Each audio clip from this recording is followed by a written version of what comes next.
Hello my dear students, welcome to my YouTube channel.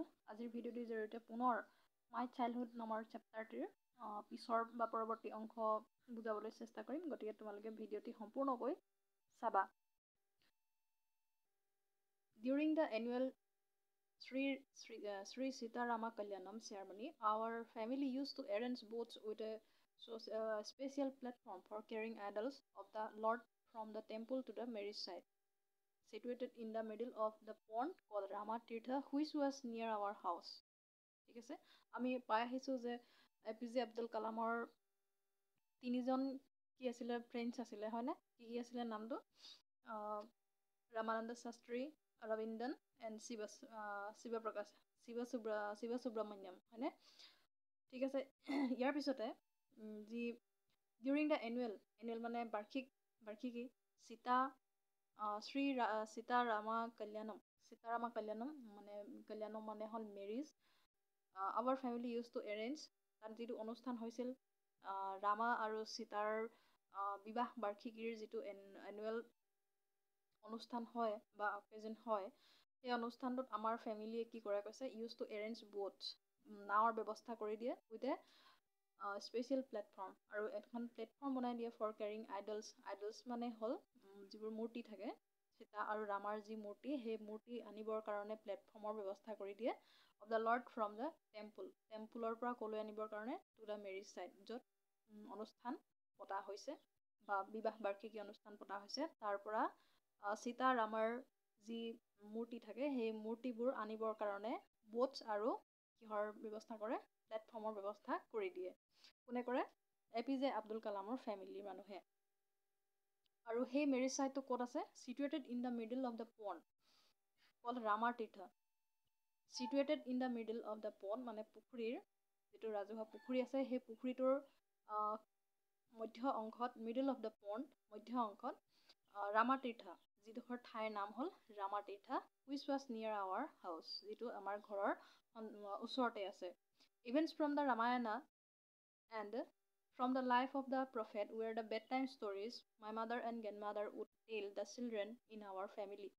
ইয়াৰ উপৰিও কি হয়, ৰাতি যেতিয়া আমাৰ শুৱাৰ সময় হয়, বেড টাইম হয়, তেতিয়া ৰামায়ণ আৰু ফ্ৰম দ্য লাইফ অফ প্ৰফেটৰ লাইফৰ বিষয়ে আমাক কোনে সাধু কয় কৈছে, ষ্টৰিজ মানে সাধু বা কাহিনী কয়।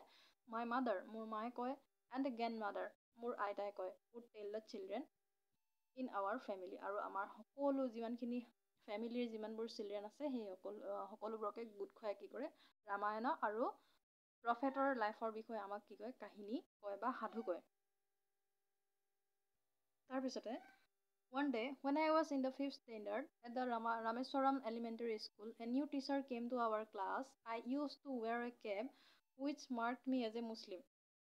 এদিনাখন কি হ'ল, one day when I was in the 5th standard, মই যেতিয়া পঞ্চম শ্ৰেণীত পঢ়ি আছিলোঁ, at the Rameswaram elementary school, APJ Abdul কালামৰ এলিমেণ্টাৰী স্কুলখনৰ নাম হ'ল ৰামেশ্বৰম এলিমেণ্টাৰী স্কুল। ঠিক আছে, এ নিউ টিচাৰ এজন নতুন শিক্ষক কেম টু আৱাৰ ক্লাছ, আমাৰ ক্লাছলৈ বা শ্ৰেণীলৈ আহিছিল।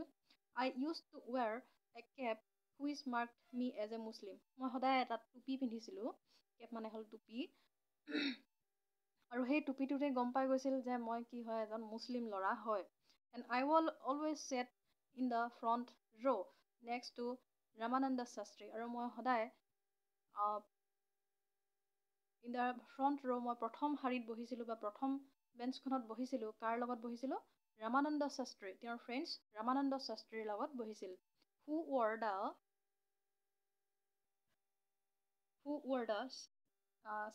ছেক্ৰেটৰী, তেওঁ যিহেতু ব্ৰাহ্মণ আছিলে, ব্ৰাহ্মণে কি পিন্ধে, এডাল ৰছী পিন্ধি থাকে হয়নে, লগুণ বুলি কোৱা হয়, সেই পিন্ধি আছিল। মই এটা টুপি পিন্ধি আছিলোঁ, আৰু ৰামানন্দ শাস্ত্ৰী যিহেতু ব্ৰাহ্মণ হয়, এডাল লগুণ বা ৰছী পিন্ধি আছিল।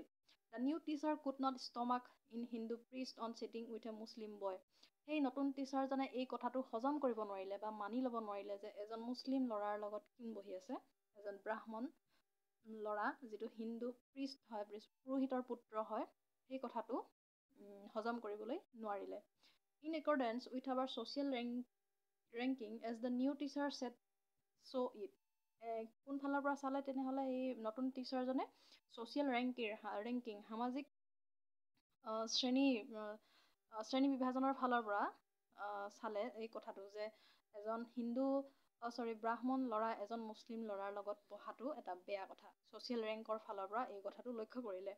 And I asked to go and sit on the back bench, আৰু মোক কোৱা হ'ল যে তুমি পিছৰ বেঞ্চত বহা, এই ব্ৰাহ্মণ ল'ৰাজনৰ লগত বহিব নালাগে। এই বুলি কৈ মোক পিছৰ বেঞ্চলৈ পঠিয়াই দিলে। কাক পঠিয়াই দিলে? APJ আব্দুল কালামক পঠিয়াই দিলে।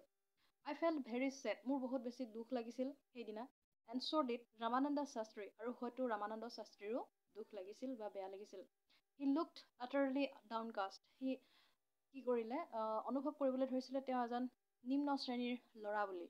As I shifted to my seat in the last row, মই যেতিয়াই লাষ্ট ৰ' বা একেবাৰে শেষৰ শাৰীলৈ বহিবলৈ গুচি গ'লোঁ, তেতিয়া ৰামানন্দ শাস্ত্ৰী আৰু বহুত বেছি বেয়া লাগিছিল। কি কাৰণে? তেওঁ যিহেতু নিম্ন শ্ৰেণীৰ মানুহ বা ল'ৰা। The image of him weeping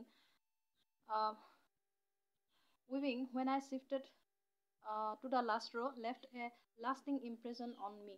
আৰু সেইদিনা কি হ'ল?